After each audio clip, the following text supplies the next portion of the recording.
Hey, how y'all doing? My name is Jordan Johnson. Welcome to JMOT.IVATION. If you're new to the channel, don't forget to hit that subscribe, that like, and that notification bell. You did. Alright, so I really wanted to dive into this topic. This topic that I'm about to talk about is really something that's important to me, and I know for a fact can be important to a lot of people out there in the world. This topic that I want to discuss really can really change somebody's life, can save somebody's life, can potentially help somebody out there who's just looking for a voice, just looking for somebody who they can connect to. That topic is about mental health. The topic that I feel like one thing that a lot of people really don't discuss about as often. The one topic that can really be a determining factor of life and death.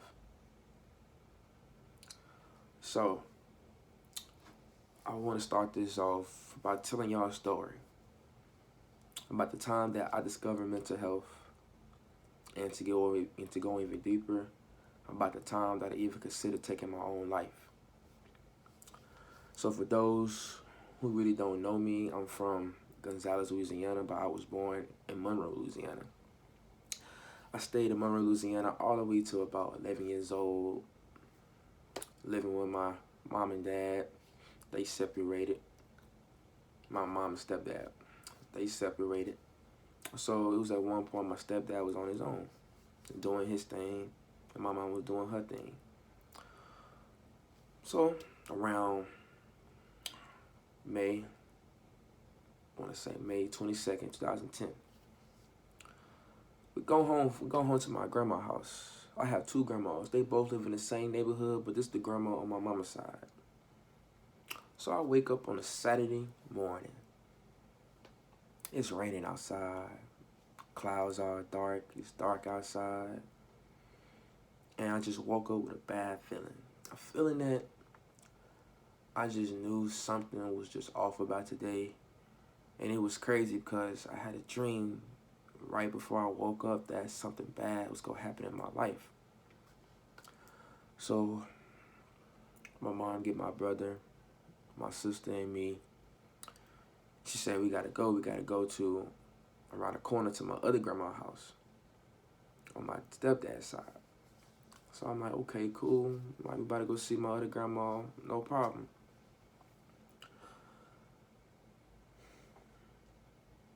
So as we're driving around the corner, I see about 5 cars parked outside her house. And I'm just thinking to myself, like, what's going on? Like, it's dark outside. It's raining. So shouldn't nobody be barbecuing? It ain't no special holidays, so why everybody over here?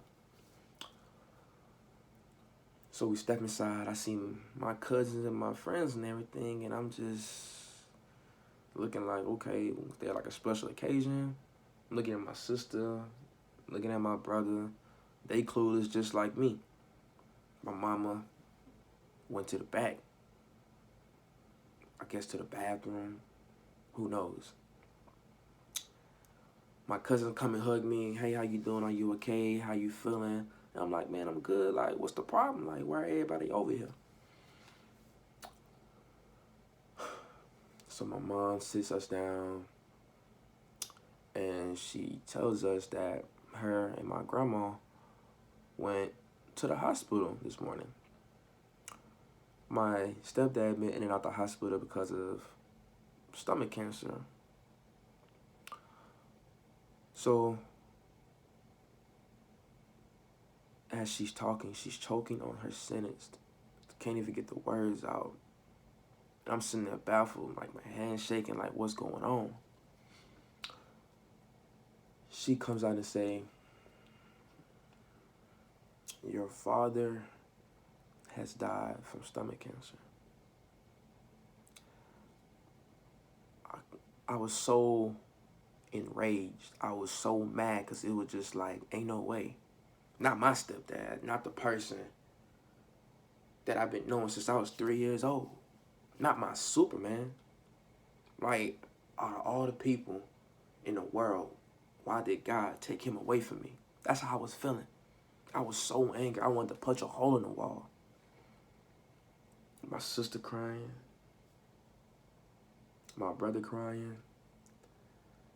And I'm just sitting here looking like, what in the world is going on? So, I'm like, okay, something's not adding up.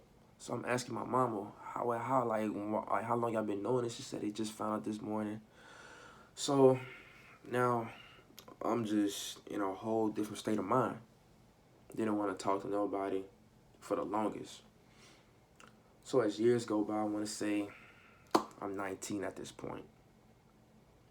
And I'm currently working at Nike Tanger Outlet Mall in Gonzales. So it's about to be about almost 10 years since he passed away. May 22/10. I'll never forget that date. I got it tatted on my right arm. As that day is approaching up around at the time I'm 19, I start to think about all the good times that we had. I start to think about all the laughs, all the hard times, the good times, everything. I started thinking about everything in the world when it came to him. Next thing I know, I started breaking down. I started crying. So I go to the back in the bathroom. And my partner at the time, his name Chris, he was working there too. He's like, hey man, you good? Like, he knows something was off, but I never told him. Like, nobody really know about this situation. If you wasn't family or you wasn't really close, then you was not going to hear about it. Because it was just something I wasn't very comfortable talking about. But before that show, y'all, I was not eating. I was depressed. I even had a time where I thought about taking my own life just to have that one time to see him again. Just thinking maybe if I take my own life, maybe that would give me the satisfaction of me seeing him again. Then I was like, no, I couldn't bring myself to do it. I just couldn't see myself taking my own life. I couldn't do it. So I just decided to just ride it out and let the feeling go. And you know, in this society, we're taught as men, don't cry. Don't show emotion. You will be considered weak. So now I have all that built up anger, tears, just ready, just built up.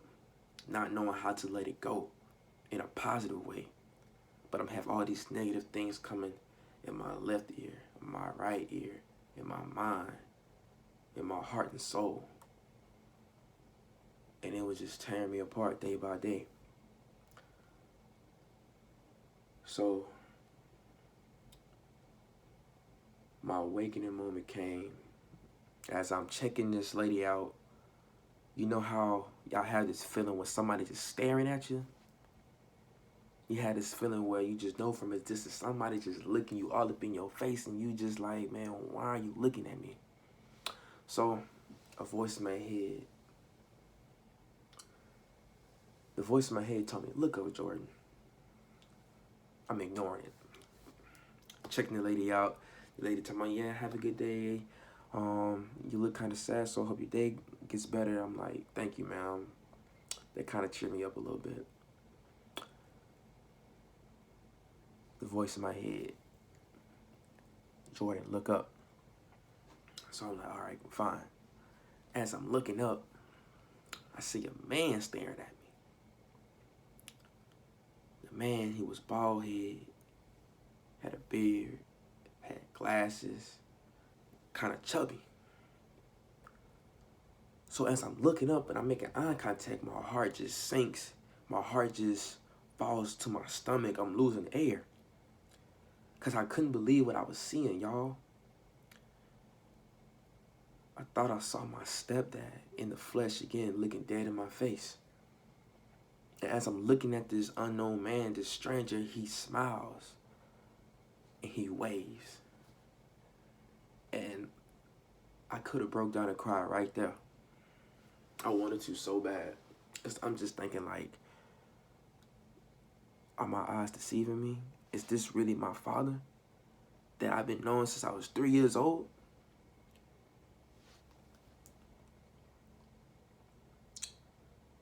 So I'm looking, and he comes up to me. He was like, hey, I just want to let you know that everything's going to be all right. And I'm confused, like, what did you say? He said, I want to tell you that everything's going to be all right and to keep your head up. And he said, but you have a good day, my guy.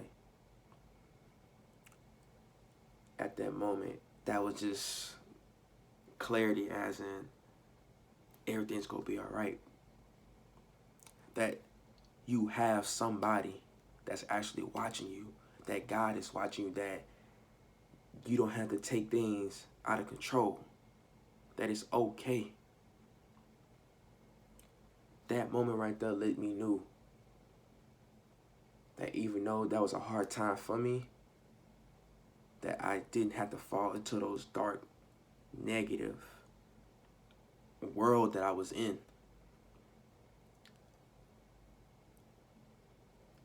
And so I really just want y'all to understand that if y'all are going through hard times, when you feel like you really want to take your life, when you really feel like there's nobody you can open to, please reach out towards me. I will leave my socials in the link in the description. Reach out. If you can't get to me, find somebody who care about you. Find somebody who will be willing to listen to you, who can relate to you, who can simply give you a shoulder to lean on in a time when you feel like when you're about to explode, because everything is going to be all right. You have the strength to pull through.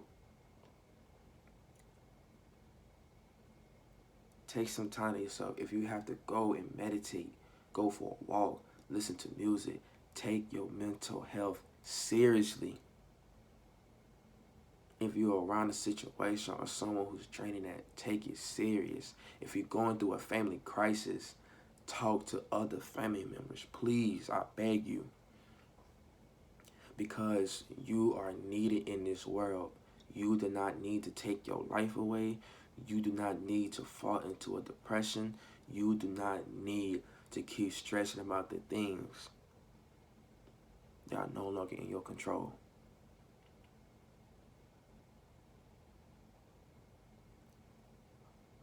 The purpose of me telling you this story was to show you that you are not alone, that I found a way. So I know that you can find a way also.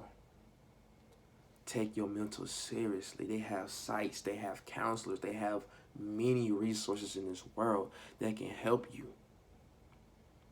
And like I said, if none of that works, come to me. Come to me. I am open to anybody who needs help, anybody who needs reinsurance, anybody who just need a friend.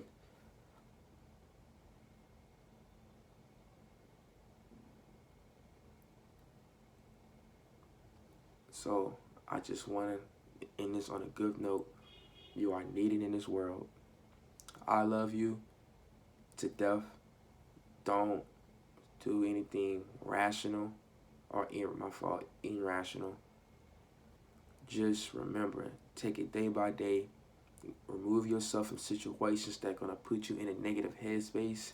And at the end of the day, if you need somebody to reach out to, hit me on my socials. Man, if you need to contact me personally, I even drop my number towards you. But please, take your mental health seriously. Please, all right? So thank y'all for watching this video. Share this with anybody who needs to share this with somebody you know who might be going through a rough time. I don't care about the likes, I don't care about the views. I just want to do what's best for us. Do what's best for your mental state, my mental state, everybody's mental state. Because this is a serious topic that needs to be discussed. All right? So once again, thank you. Thank you for watching the video. Y'all have a blessed day and a blessed rest of the year. I'm out.